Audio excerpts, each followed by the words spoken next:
welcome back to my channel and welcome if you're new. In this video I'm going to be taking you through what to pack in your hospital bag. Now if you have seen my last video, it's a sort of little update on my life. I gave birth to a little girl called Jessica during the coronavirus lockdown. So she was born right at the beginning of lockdown. So basically in this video I'm just going to be taking you through what I packed in my hospital bag, and because of the circumstances I did try and cut it down to the bare minimum. I tried packing everything in sort of IKEA sandwich bags just to make life so much easier when you're looking for things in the middle of night, tired and whatnot. So I had two bags. I had one little suitcase and just an old rucksack. So I'm going to start with baby because the list seems to be a lot shorter. So here we go. Clothing wise, I literally only took 3 short little vests, which are quite cute, short sleeves, and I took 3 baby grows, which all have scratch mitts in them. I just took first size in all of them,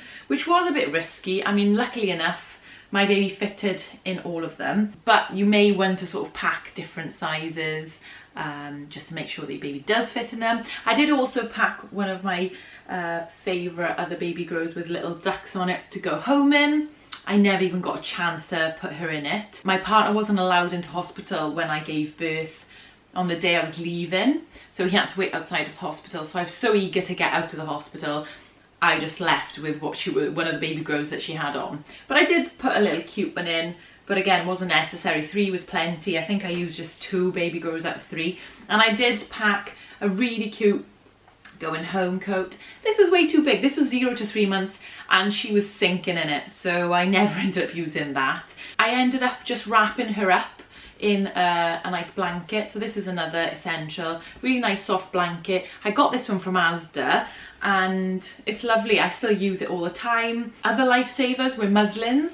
I brought 2 really big ones and they are brilliant for a bit of everything. I swaddled Faye in it, I cleaned up any sort of burpy, sicky or anything like that. I brought 2 of them, big ones, and I did also bring a couple of sort of face cloths just for any sicky or anything at all really. You can use them for yourself if you need it. Obviously nappies. I packed what is equivalent to 1 pack, so about 20 to 25, small pack, size 1, and that was perfect. And nappy bags. And then I brought wet wipes, of course. Don't forget your wet wipes. I brought water wipes, which are made out of 99.9% water with a drop of fruit extract, and they're super full of moisture and really good to clean those first sticky black meconium poos, which you see your baby will do during the first few days. I'd never even changed a nappy before I gave birth, so there we are. But I did bring cotton wool because apparently that's supposed to be good to clean the first poos up as well, and I never ended up using it. These are a little bit more expensive than other wipes you find, and I think I just bought 2 packs, one to have at home for when we got home and one to bring into hospital, but they're really worth it. I really would suggest you having them. And then just a little hat. That is literally all I brought for the baby. You can get away with very little. I wouldn't personally suggest any more than 3 short vests and 3 baby grows really. So that is all for baby. Let's move on to you. Number 1, don't forget your pregnancy notes. Okay, so like I mentioned, I gave birth right at the start of lockdown. So I knew I wasn't going to be able to have any visitors and only my partner was going to be allowed in when I would be in established labour. Now I did end up going into hospital a week before, so I went in at 39 weeks because I had high blood pressure, and I only went with sort of a day rucksack because I didn't know if I would be staying in or not. And for the next few days my partner did end up bringing me just sort of spare clothes and toiletries, and he ended up bringing my hospital bag that I did pack just when I was in labour, and I had a very fast labour. Now for a start, after the situation, now I didn't need one when I went in, but you might need one now, is a mask just as you're going in. I think some hospitals are giving them at the moment, but this is just something to consider. If you've got one, I would pack one. I did bring gloves. I wore gloves going in. In fact, there's a terrible photo, if I find it I'll pop it up on the screen, of me putting gloves on, terrified because I absolutely hate hospitals wearing gloves, and I literally just put them on to go in the lift, and as soon as I came in I pressed the buzzer to go into the ward and I threw them. Hand sanitizer, I packed it, it's really handy, but the hospitals are full of it. So those are just sort of a few things to consider if you're going in hospital now, but I'm sure you will have that sorted. So I did hypnobirthing during my pregnancy, and these are a few things that I wanted to bring with me to create a very relaxed situation when I was in labour. Now I didn't end up using these because my labour was so fast, but if I was to be pregnant again, I would pack them. So I got lavender essential oil, and I did have sort of a water spray as well. My plan was to fill this with a few drops of lavender and another essential oil which I have from the doula that I was doing hypnobirthing with, and just sort of spray the room and relax me a little bit, just to create a sort of a nice ambiance.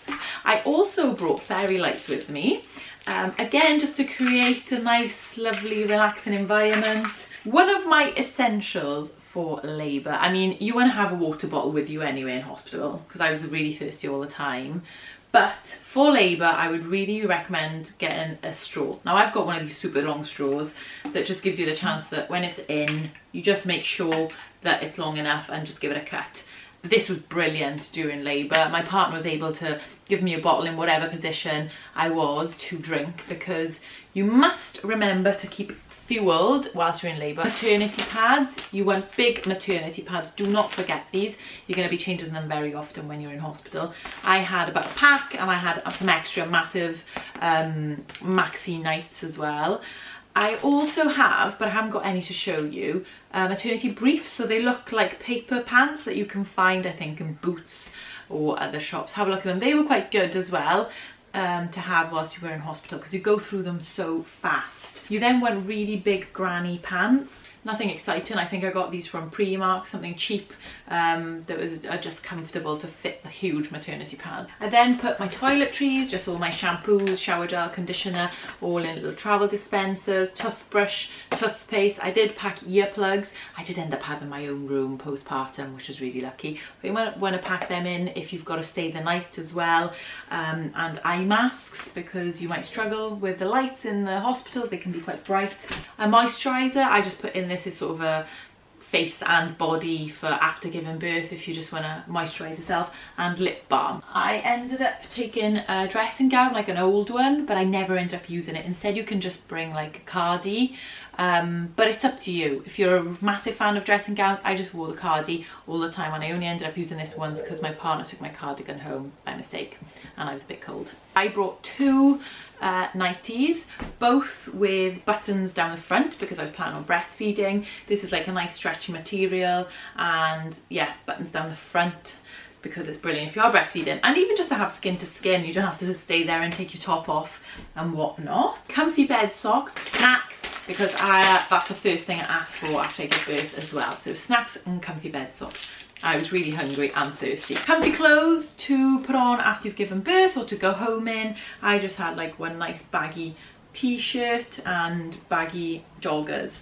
These are amazing as well to wear when you're home. I bought these from Primark, and I should have bought about 2 or 3 of these pairs of trousers because I end up wearing all the time when I'm at home. Hair bobbles, don't forget your hair bobbles. If you've got longish hair or whatever, you're gonna want them. Battery pack. I never end up using this because I did have one really long, I think it's like 5-meter phone charger, and this is brilliant because if you are staying in hospital before or after, you can just keep your phone charged from your bed.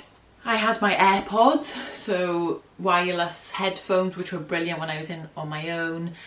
Before giving birth, it allowed me to listen to all my relaxation tapes and music, and even afterwards when I did have the baby and I stayed the night in, I was able to still call people and have my hands free to do whatever I had to with the baby. Okay, so I brought like a face cloth, which is ideal just to have a wash either before or whenever you are in hospital, and I brought a little towel and a big towel.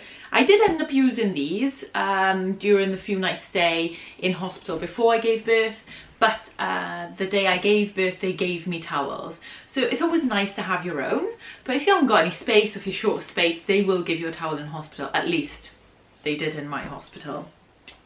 Then I packed slippers, which I think I only wore once.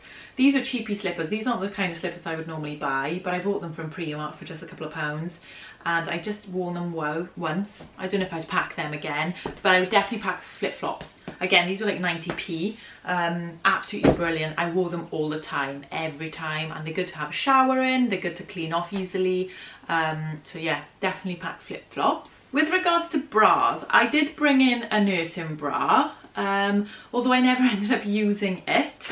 I just wanted something comfy, and the first thing I had in my bag was like a cheapy elastic comfy sports bra, and I could still use this to breastfeed. However, when I stayed the night, obviously I didn't wear one at night, and I just lived in my nightie most of the time, so it was just easy not to have one on at all. But yeah, it's something to have. I didn't even bring makeup because obviously I knew that I wasn't going to be having any visitors, and I wasn't really that bothered. But if the day you watch this video you are going to be having visitors, you might want to chuck in some mascara or lipstick or whatever makes you feel good. One thing I would recommend is just to have a spare bag at home, perhaps with some extra nappies, maternity pads, maybe extra knickers, just sort of bits and bobs that you think you might run out of, so that anybody can just pick them up and bring them in to you. I hope this has been helpful for you. I wish you all the best. Make sure you subscribe to my channel if you haven't already. You can click the notifications bell, and I'm going to be doing lots of more videos on sort of motherhood for now, baby essentials, things that you don't need, things that you really need. Sending you lots of love. Lots of good luck with your birth. I'm sure you will be absolutely fine. And good luck with packing your bag. Do not pack too much because you're just wasting lots of space.